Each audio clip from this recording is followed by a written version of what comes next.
वक्त हमारे साथ डीएसपी अगवा बराए तवान सेल मियां तोकीर अंजुम साहब मौजूद हैं। उन्हीं की ज़ुबानी जानते हैं। उन्होंने एक ऐसे ख़तरनाक मुलजिम को गिरफ़्तार किया है जिसने अपनी बीवी को 1 साल कबल कत्ल किया और उसकी लाश को नहर में बहा दिया। फिर उसके मोबाइल फ़ोन को वो कराची भिजवाता रहा, वहाँ से मैसेज करवाता रहा कि वो तबलीग पर चली गई है। किस तरह से इस अंधे कत्ल को ट्रेस किया गया, कैसे आखिरकार पुलिस मुल्ज़मान तक पहुंची, इन्हीं की ज़ुबानी जानते हैं। मियाँ साहब बहुत शुक्रिया। मियाँ साहब, कैसे ये अंधे कत्ल की वारदात तक पहुँचे? 1 साल कबल ये कत्ल हो चुका था और आखिरकार आपके पास केस कैसे आया और कैसे इस मुल्ज़िम तक पहुँचे? बिस्मिल्लाहिर्रहमानिर्रहीम। इस तरह है जी, ये डॉक्टर जाहिद इसका नाम है सही। मुल्जिम का। ये डॉक्टर है जी, ये डॉक्टर, इसके पास जाली डिग्री है।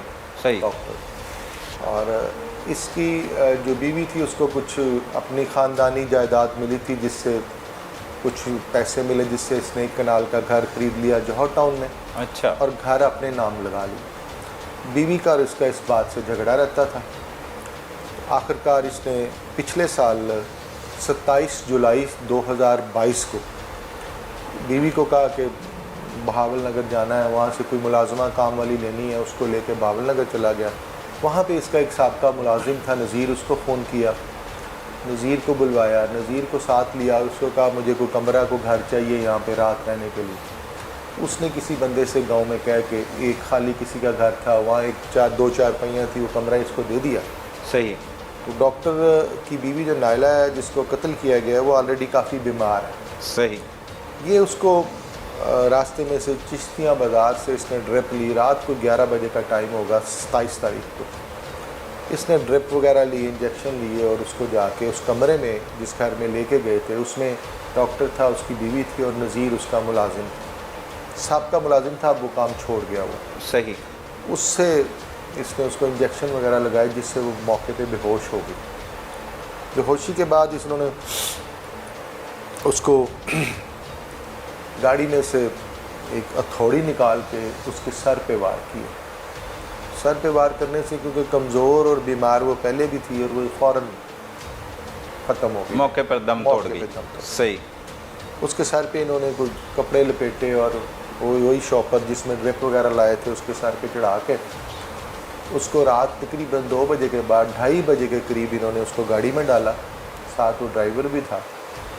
गाड़ी में डाल के तो चिश्तियाँ से आगे एक जगह है पुल मुराद। पुल मुराद एक छोटा सा स्टॉप है, अड्डा है, वहाँ पे ले गए और मेन से हट के जिस तरफ नहर जा रही थी, नहर का पुल था। अच्छा, वो नहर का पुल? जी, नहर का पुल था, पुल मुराद जिसको कहते। पानी में इन्होंने डेड बॉडी फेंक। अच्छा, नहर में फेंक? जी, नहर में फेंक के रात 2:30 बजे ये वहाँ से लाहौर वापस आ गया और उसको भी साथ ले आया, अपने मुलाजिम नज़ीर को लाहौर में आके इसने उसको छोड़ दिया। और 2-3 दिन इसी तरह गुजारने के बाद इसने नज़ीर को नायला का मोबाइल दे के अपनी बीवी का कराची भिजवा दिया। अच्छा जी, 2-3 दिन बाद? 2-3 दिन बाद, यानी 1 तारीख को वो कराची गया, 2 तारीख को नायला के मोबाइल की लोकेशन कराची में आ रही थी। उसने वहाँ पे जाके मोबाइल ऑन रखा, उसकी लोकेशंस आती रही, 1-2 मैसेज वैसे जो रूटीन के कंपनी मैसेजेस आते हैं। उसके बाद वो वापस आ गया। इसने जुलाई की 27 और 28 की दरमियानी शब उसको मारा और अगस्त की 10 तारीख को थाने में जाके कोई तकरीबन 12-13 दिन बाद एप्लीकेशन दी जौहर टाउन थाने में कि मेरी बीवी जो है वो मिल नहीं रही है, अगवा हो गई है या गुम गई है। अपने मुकामी पुलिस स्टेशन? जी, जौहर टाउन पुलिस स्टेशन। सही। वहाँ पे इसने एप्लीकेशन दी, उस पर FIR दर्ज होगी, मकामी पुलिस ने उसकी तफ्तीश शुरू कर दी, अगवा की मुकदमा अगवा।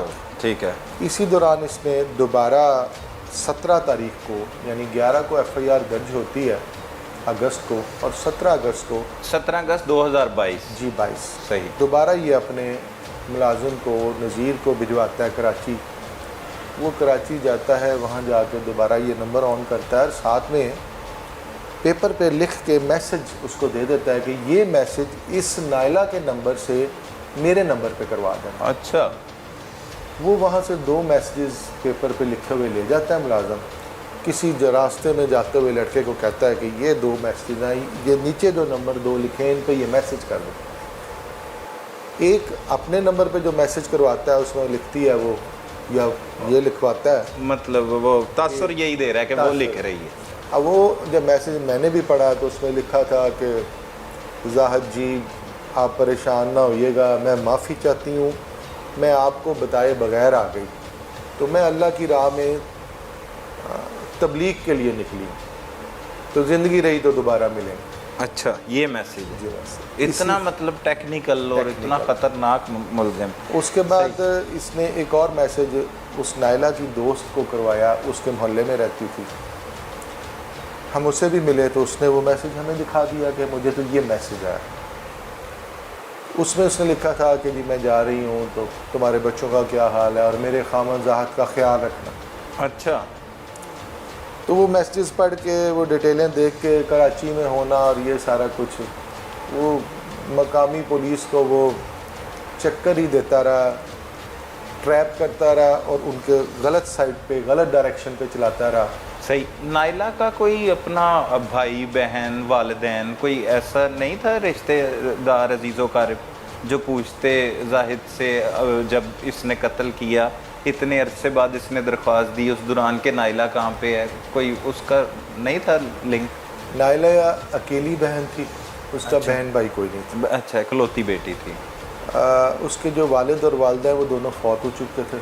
अच्छा, अब उसके दूर के कज़न दूर के कज़न वगैरह वो ज़रा लेकिन हमने इंटरेस्ट जब वगैरह। इन्वेस्टिगेशन, अच्छा ये कुछ 8-9 माह इस तरह केस चलता रहा और मकामी पुलिस को यही नज़र आता रहा और ये लग भी यही रहा था, हमें भी शुरू में यही लगता रहा कि तबलीग के लिए कि चली वो गई। तबलीग के लिए चली गई और मैसेज करती रही है और ये वो।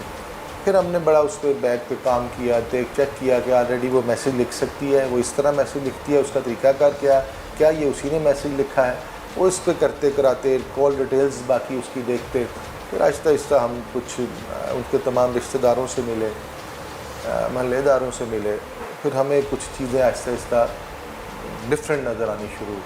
सही। ये आपकी तरफ केस रेफर हुआ जब जाहिर सी बात है उसका कोई हल नहीं हुआ, या मतलब जो मुकदमा दर्ज था एक अगवा का, तो इधर रेफर हुआ कि खुद ही इस केस की तफ्तीश की? नॉर्मली तो ये होता है कि जब या तो कोई मुद्दई दरख्वास्त देता है कि जी मेरी बीवी नहीं मिल रही और मेरी इस पर और वर्किंग कम हो रही है या काम ज़्यादा किया जाए तो भी हो जाए। बाज़ औक़ात हमारे सीनियर ऑफिसर जिनके पास DIG साहबान, CCPO साहबान, वो देखते रहते हैं कितने अगवा पेंडिंग है, कितने पेंडिंग है, वो रोज़ जायज़ा डायरी लेते हैं। देखते हैं। फिर जिनके पास वो केसेस होते हैं उनको भी बुलवाते हैं, उनसे पूछते हैं। फिर किसी केस को वो अगर समझें कि इसमें मज़ीद काम की ज़रूरत है या CIA को करना चाहिए तो वो हमें ट्रांसफ़र कर देते ट्रांसफ़र कर देते हैं। सही। अब वो ट्रांसफ़र होकर जब हमारे पास आता है तो ये डॉक्टर भाग के DIG साहब के पास चला जाता है इन्वेस्टिगेशन के, और वहाँ लीगल ब्रांच वालों से मिलता है कि मेरा केस CIA को किसने ट्रांसफ़र किया। अच्छा। फिर ये जिसके नाम ट्रांसफ़र होता है हमारे आतिफ इंस्पेक्टर, जिन्होंने ये सारा केस ट्रेस किया है। सही सही सही। आतिफ इंस्पेक्टर के ख़िलाफ़ ये एप्लीकेशन देता है कि जी आतिफ जो है वो तो मेरे किसी मुखालफ से मिल के उसने ये इन्वेस्टिगेशन चेंज करवा ली है, अदरवाइज़ मैं उसके पास इन्वेस्टिगेशन करवाना ही नहीं चाहता। हालांकि इसने ना आतिफ को देखा होता है ना आतिफ ने इसको देखा होता है। अच्छा, किसी को नहीं पता। इतना शातिर इतना मुल्ज़िम शातिर। है। फिर वहाँ पे जब DSP लीगल से मिलता है, उस्मान साहब है वहाँ पे DSP, उनको कहता है जी किसी से फ़ोन करवा के चला जाता है जी। वो कहते हैं भाई हमारे पास लोग ये फ़ोन करवा के आते हैं कि हमारा केस DIA को दिया जाए ताकि ट्रेस हो। आपका गया केस है और आप ये कह रहे हैं मैं मुतमईन हूँ, मैं वहाँ जाना नहीं चाहता, ये अजीब सी बात।